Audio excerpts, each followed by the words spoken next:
And our in-depth coverage continues now. Let's bring in Politics Editor Ted Nesi, who joins us from the Election Update Center. And Ted, you've been saying all day that even though Democrats won most races locally, this was still a relatively strong showing for Republicans in our region. Yeah, Kayla, Kim, we kind of have to keep two things in our mind. Democrats still won all the big races, including president in Rhode Island, but you have to look at those margins, and that tells an interesting story. Let's start off with the presidential results in Rhode Island. Here you have Kamala Harris. Obviously, she was in no jeopardy of losing Rhode Island, winning it 56-42. But Donald Trump getting 42% of the vote as a Republican in Rhode Island is the strongest showing since 1988 for a Republican in this state. And of course, has a lot of people buzzing today about the questions of if he could be helping to revive Republican fortunes in this region, or if this is primarily about Trump himself rather than the party, and therefore will be harder for the GOP to carry over. You also saw signs of Republican strength in the U.S. Senate race. Sheldon Whitehouse winning 60-40, around where we expected, but that was slightly down from what he got 6 years ago in his last re-election race. And again, Patricia Morgan cracking that 40% mark. It's been nearly impossible for Republicans to crack that 40% mark in Rhode Island in recent election cycles, until you go all the way back to Governor Kachiri or look at Alan Fung's bid for Congress. And in fact, speaking of Alan Fung, he was, of course, defeated 2 years ago narrowly by Democratic Congressman Seth Magaziner. And Magaziner's number has ticked up a little bit as more votes have come in since last night. He's up to 58%, about where his predecessor Jim Langevin was in the 2020 election, the last time Donald Trump was on the ticket. But again, Stephen Corvey, who spent no money, total unknown Republican candidate other than his appearance here on the 4 and in a few other places, he got 42% of the vote just by being the Republican on the ballot last night. And no more master lever either. That's right. And let's go hyper-local now. A great night for incumbent mayors in Rhode Island. Yes, let's look at those. And I want to start in Warwick, the second largest city in Rhode Island, where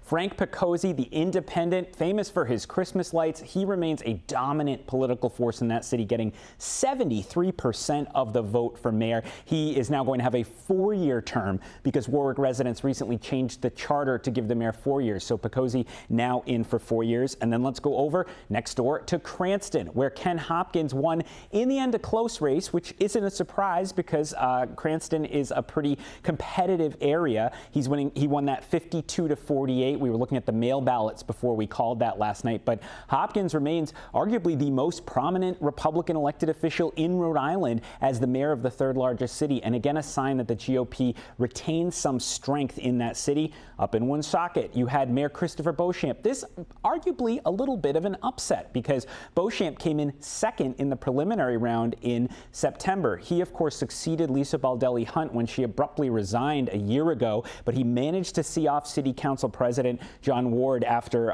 campaigning heavily up there in Woonsocket.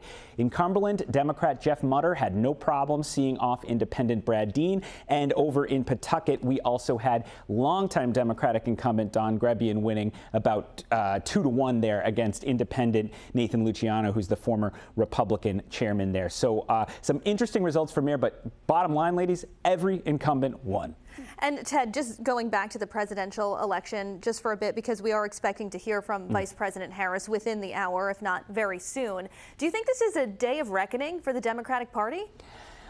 You know, I think of the Labour Party in the UK, Kim, that won't surprise you. They had to lose a lot of elections in the 70s and 80s and 90s, and they are also a center-left party like the Democrats before they finally figured out new ways to speak to voters that brought them back. I've been in touch with a lot of senior Democrats so far today here in Rhode Island, Massachusetts, and down in Washington, and people are girding for a fight now over where does the Democratic Party go from here. Bernie Sanders is saying they should move further to the left, or at least they've been too nice to corporations and business leaders and things like that. He's pushing for more of a left look at that. But you have others, Jake Auchincloss speaking to our Hannah Cotter there, saying, no, we have to listen to voters. This was about the cost of living. This was about the economy. So I think you're going to see a pretty titanic fight in the coming months over who was to blame and where the party goes from here. It reminds me a lot of 2004 when George W. Bush won re-election. That is the last time, we have to remember, a a Republican won the popular vote in America, because